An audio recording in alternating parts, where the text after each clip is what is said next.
Good evening to all. எல்லாரும் எப்படி இருக்கீங்க? Welcome to voice of Tamil. இன்னைக்கு நம்ம பீப்புள் ப்ளீசிங் பத்தி தான் டிஸ்கஸ் பண்ண போறோம். வாங்க வீடியோக்குள்ள போலாம். நம்ம தினம் தினம் கடந்து வரக்கூடிய நிறைய மனிதர்கள்ல இப்படிப்பட்ட மனிதர்களை கவனிக்காம இருந்திருக்கவே மாட்டோம். அவங்க யாருன்னா பீப்புள் ப்ளீசர்ஸ். இவங்க என்ன பண்ணுவாங்கன்னா, யாராவது வந்து ஹெல்ப் கேட்டா உடனே ஓகேன்னு சொல்லிடுவாங்க. நோ அப்படிங்கிற வார்த்தையை இவங்க வாயில இருந்து கேக்குறது ரொம்பவே கஷ்டமான விஷயம்.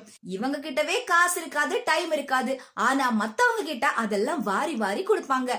மத்தவங்களுக்கு எப்பவுமே நல்லவங்களாவே இருக்கணும்னு நினைப்பாங்க. மத்தவங்க யாருமே அவங்கள தப்பாவே நினைச்சிடக்கூடாதுன்னு நினைக்கிறவங்க. இந்த மாதிரி பீப்புள் பிளீஸரா இருந்தா நம்மள எல்லாருக்கும் பிடிக்கும்பா. நமக்கு நல்லது மட்டும் தான் நடக்கும்னு நீங்க நினைச்சீங்கன்னா அது ரொம்பவே தப்பு. எப்போ நீங்க பீப்புள் பிளீஸரா ஆயிட்டீங்களோ உங்க தலையில மிளகா அரைக்க ஆரம்பிச்சிருவாங்க. உங்களை அட்வான்டேஜா எடுத்துப்பாங்க. உங்ககிட்ட அதிகமா வேலை சொல்லுவாங்க. நீங்களும் நோன்னு சொல்ல முடியாம செஞ்சுட்டே இருப்பீங்க. இதனால உங்களுக்கு என்ன நடக்க போகுது? Stress, frustration. உங்களுக்குன்னு ஒரு டைமே இருக்காது. நீங்க உங்க வேலையை முடிக்காம ரொம்பவே கஷ்டப்படுவீங்க. உங்களுக்காக ஒரு வாழ்க்கையை வாழ முடியாம மத்தவங்களுக்காக ஒரு வாழ்க்கையை வாழ்ந்துகிட்டே இருப்பீங்க. கடைசியா உங்களுக்கு உங்க வாழ்க்கையை போர் அடிக்க ஆரம்பிச்சிடும். ஒருவேளை நானும் இந்த மாதிரி பீப்புள் பிளேசரா இருப்பேனோ அப்படின்னு நீங்க நினைக்கிறீங்களா? நான் ஒரு 5 அறிகுறி சொல்றேன், அதெல்லாம் உங்ககிட்ட இருக்கான்னு பாக்கலாமா? யாராவது உங்ககிட்ட ஹெல்ப் பண்ணுங்க அப்படின்னு கேட்டா நோ அப்படின்னு சொல்லவே மாட்டீங்க. உங்ககிட்ட டைமே இல்ல, எனர்ஜியே இல்லைனாலும் எல்லாத்துக்குமே ஓவர் கமிட்மெண்ட் கொடுத்துருவீங்க. யாரோட ஒப்பீனியனுக்காவது உங்களுக்கு டிஸ்அக்ரிமெண்ட் இருந்தா அதை டிஸ்அக்ரி பண்ணவே மாட்டீங்க, தலையாட்டிட்டே இருப்பீங்க.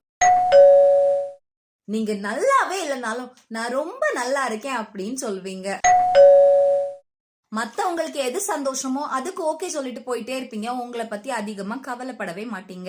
இந்த அறிகுறிலாம் உங்ககிட்ட இருக்கா? நீங்களும் ஒரு பீப்புள் பிளீசர் தான். இவ்ளோ சொல்றீங்களே, இந்த பீப்புள் பிளீசிங்க எப்படி ஸ்டாப் பண்றது அப்படின்னா, முதல்ல உங்களுக்கு நோ சொல்லணும்னு தோணுச்சுன்னா நோ சொல்லிருங்க. அப்படியே நீங்க எஸ் சொல்லிட்டாலும் அதுக்கு ஒரு டைம் லிமிட்ட செட் பண்ணுங்க. யாராவது உங்ககிட்ட ஹெல்ப்னு கேட்டா இம்மீடியட்டா எஸ்ன்னு சொல்லாம கொஞ்சம் டைம் எடுத்து யோசிச்சு பதில் சொல்லுங்க.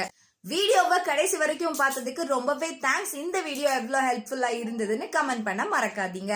தேங்க்ஸ் ஃபார் வாட்சிங் the video. Stay always connected with voice of Tamil.